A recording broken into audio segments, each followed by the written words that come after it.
we spend our entire lives pursuing it. That feeling of complete connection, of being, I don't know, utterly and authentically seen. Right. And we often talk about love as if it's this hurricane. Yeah, chaotic, unpredictable, a force of nature we just have to submit to. But what if that perspective is kind of missing the point? What if beneath all that emotional intensity, there is a hidden architecture? Exactly. A specific pattern. It governs how we seek, give, and maybe most importantly, how we withhold affection. And that's the mission for this deep dive. It is. Yeah. The idea is that most of us are running on a distinct, a predetermined emotional script when it comes to intimacy. A script. Yeah, and it's formed by this powerful synthesis of our deepest attachments, the way we naturally express care, and our core personality. We've basically found 5 archetypes that define these blueprints. So this isn't just behavioral analysis. It's about revealing the specific, operating system your heart is using. I'm thinking about that classic post-first date scenario. Yeah. Are you the person who is already spiraling, meticulously dissecting every text, rereading punctuation marks, trying to predict the outcome? That anxiety.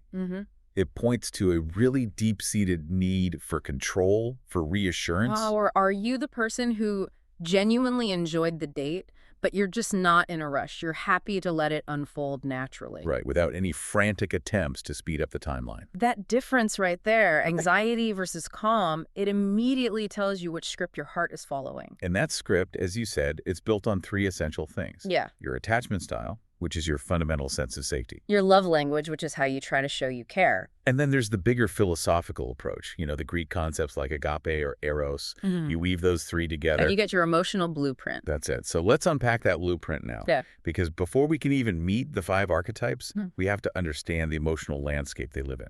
And there's this crucial, fundamental conflict at the very heart of intimacy.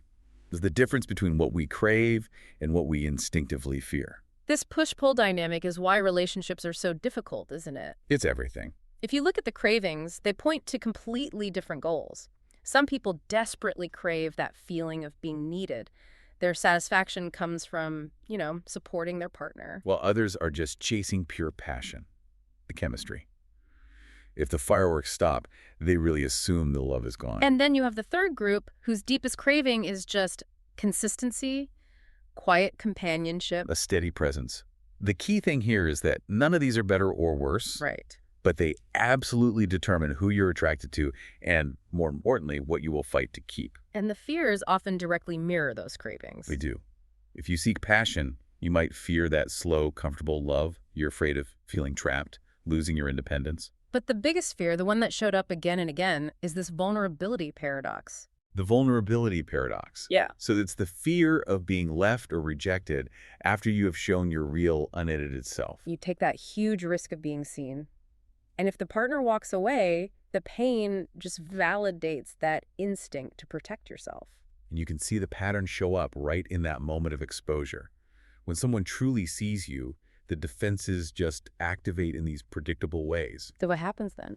Well, you see people who are so unused to genuine acceptance that they actually tear up a little. It's this involuntary release. After a lifetime of guarding themselves. Exactly. Or, on the flip side, you might immediately panic and just over-explain everything. You rush to dilute the moment with jokes or analysis. Trying to get control of the narrative again.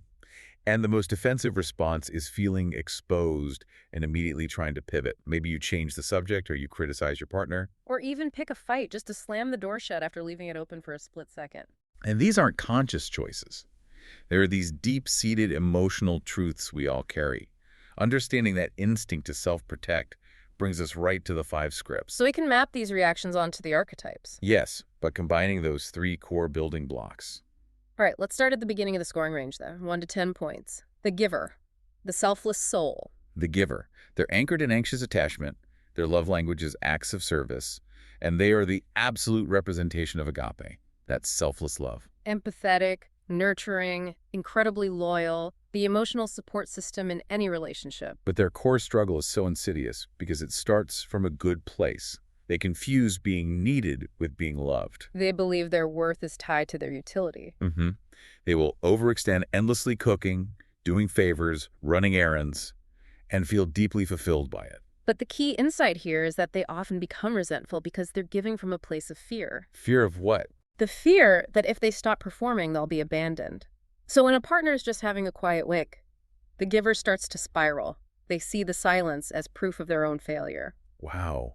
So their generosity is profound. It is, but the insight for them is that they have to practice receiving love, not as a transaction, but just because they exist. They need partners who can love them when they're resting, not just when they're running. Exactly. Okay, now we move up the scale 11 to 20 points. The magnetic fire starter, the intense elusive. This one is the opposite of the calm giver. This is pure velocity. Yeah, they're tied to the avoidant attachment style. Physical touch is their language. And eros, that intense, passionate, romantic love. Charismatic, intense, and elusive. They bring the spark, the excitement. They thrive on the chase. But here's the tension. Their eros demands closeness, but their avoidant attachment fears being absorbed. So when things get too intimate, They flinch. They are masters of the flirt hard, then pull back dynamic. The charm they use is, ironically, a protective shield.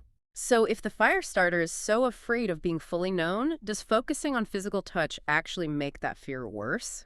Because the connection doesn't have that deeper emotional scaffolding. That is absolutely right. It leads to a repeating cycle. The passion burns out, and that just confirms their belief that deep, stable love doesn't really exist. So the insight for them is that while they crave the intensity, true vulnerability means they have to lower that shield. Even when the intensity drops, Yeah. they have to accept that stability is not a cage. Okay, mid-range scores.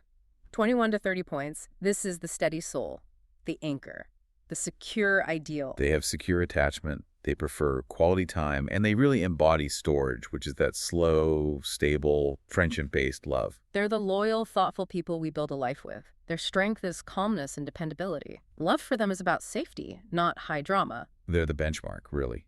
But they have a surprising challenge. Which is? When they're partnered with someone who's used to chaos, maybe a recovering fire starter, their peace can be mistaken for emotional detachment. Or even boredom? Their stability can feel static. Right. So the challenge for the steady soul isn't stability itself, it's maintaining depth. They need to understand that while they don't need fireworks, cultivating some emotional spontaneity. Like sharing a vulnerable dream or a difficult feeling out of the blue. Exactly. That's how they bring depth to that beautiful, established safety. Right. Keeps the partnership from stagnating. Got it. Okay, next up, 31 to 40 points, we have the dreamer, the idealist. This one lives in the space between reality and what could be. They're often linked to disorganized or anxious avoidant attachment. They rely heavily on words of affirmation, and they're driven by mania-intense idealistic love. They sound romantic, sensitive, intuitive. Deeply, they love the idea of love so much that their core struggle is falling for a person's potential instead of the actual person in front of them. And when reality inevitably shows its flaws, they feel completely let down. Yeah, they're constantly navigating the gap between the movie script in their head and the messy stage play of real life. Their internal conflict must be acute then, craving connection but fearing disappointment and rejection. Totally. They use their high ideals as a defense. If no one can measure up to the dream, they don't have to fully commit and risk getting hurt. The power of the dreamer is that emotional depth, though. It is. But the insight for them is all about grounding. They have to learn to use their intuition to recognize genuine connection, not just to fuel fantasies. The truth is, sometimes love just brings up old wounds, and that's part of the process. Okay, finally. The high scores, 41 to 50 points. The strategist, the analytical partner. This style is often described as avoidant secure. They favor gifts or maybe words, and they operate on pragma, that practical foundational affection. Fiercely independent, analytical, and deliberate. They approach love with intention. They believe love is something you build logically, not something you just feel. And they commit solidly once they've weighed the pros and cons and decided the relationship fits their life plan. So their struggle is the messy, illogical nature of human emotion. Yes. Vulnerability feels inefficient and dangerous to them. They crave a relationship that fits neatly into their life without chaos. So the tendency to overthink becomes the very thing that blocks the intimacy. Their emotional guardedness must make them feel cold to their partners sometimes. That's the precise tension. They show commitment through reliable action, but their partner often needs something less measurable. So what's the insight for the strategist? They need to understand that for many people, the process of vulnerability, that visible act of letting go of control, is the only real proof of commitment they need. Logic provides reliability, but it rarely provides emotional safety. So we've pulled apart these 5 emotional scripts: the giver, the fire starter, the steady soul, the dreamer, and the strategist. And it seems like the synthesis here is that there's no perfect way to love. There are only the patterns we learn to survive and connect. The power for you, listening, isn't in the classification. It's in the awareness. Right.